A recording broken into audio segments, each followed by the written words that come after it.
সেই বাংলাদেশের সবচেয়ে বড় যে জিনিসটা এখন প্রয়োজন সেটা হচ্ছে একটা আপনার ঐক্য দরকার, একটা স্টেবিলিটি দরকার, একটা স্থিতিশীলতা দরকার।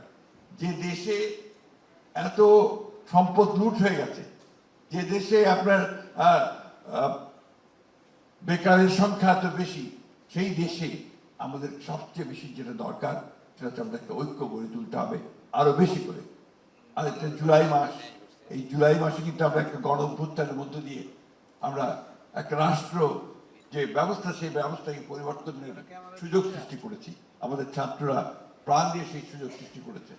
সুতরাং এই সুযোগ যেন এবার আমরা না হারাই, আমরা যেন এটার উপর ভিত্তি করে আমাদের রাষ্ট্র কাঠামোকে সঠিকভাবে গণতান্ত্রিক পদ্ধতিতে নিয়ে যেতে পারি, একই সঙ্গে আমাদের রাজনৈতিক কাঠামোকেও যেন আমরা গণতান্ত্রিক পদ্ধতি নিয়ে যেতে পারি, সেই চেষ্টা আমাদের করতে হবে। সবচেয়ে বড় জিনিস হচ্ছে আমাদের অর্থনীতিকে দাঁড় করাতে হবে। সেটা আপনারা হচ্ছে সবচেয়ে বড় কারিগর, আপনারা কাজ শুরু করেছেন, আমরা আপনাদের সঙ্গে অবশ্যই সহায়ক ভূমিকা পালন করব। একটা কথা বারবার করে আমরা বলার চেষ্টা করছি, আমাদের অর্থমন্ত্রী এই কথাটা সবচেয়ে বেশি বলেন যে প্রাইভেট সেক্টরকেই দেশ গড়ে তুলতে হবে। অর্থনীতির মূল চালিকা শক্তি হবে প্রাইভেট সেক্টর, ব্যক্তি মালিকানা প্রতিষ্ঠান।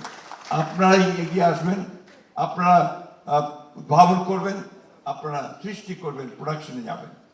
রাষ্ট্রের দায়িত্ব হবে আপনাকে ফেসিলিটেট করা, আপনাকে যতটুকু সম্ভব নিয়ে যাওয়া। একটা কথা অত্যন্ত সত্য কথা, এখানে যে ইন্টারেস্ট রেট ব্যাংকের, সেই ইন্টারেস্ট রেটের নিয়ে একটা ভায়াবল ইন্ডাস্ট্রি গড়ে তোলা কিন্তু অত্যন্ত কঠিন। এটা আমরা অত্যন্ত ভালো করে বুঝি। আমরা চেষ্টা করছি যাতে করে সেই ইন্টারেস্ট কমে নিয়ে আসা যায়, আপনাদের জন্য সেটা ভায়াবল করা।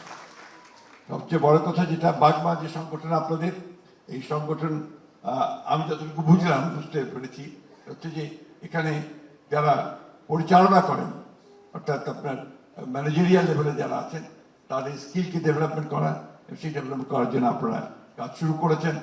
আমরা জানি যে এখানে বাংলাদেশে প্রেসিডেন্ট জিয়া রহমান কিন্তু প্রথম আপনার টেক্সটাইল গ্র্যাজুয়েশন এনে দিয়েছিলেন।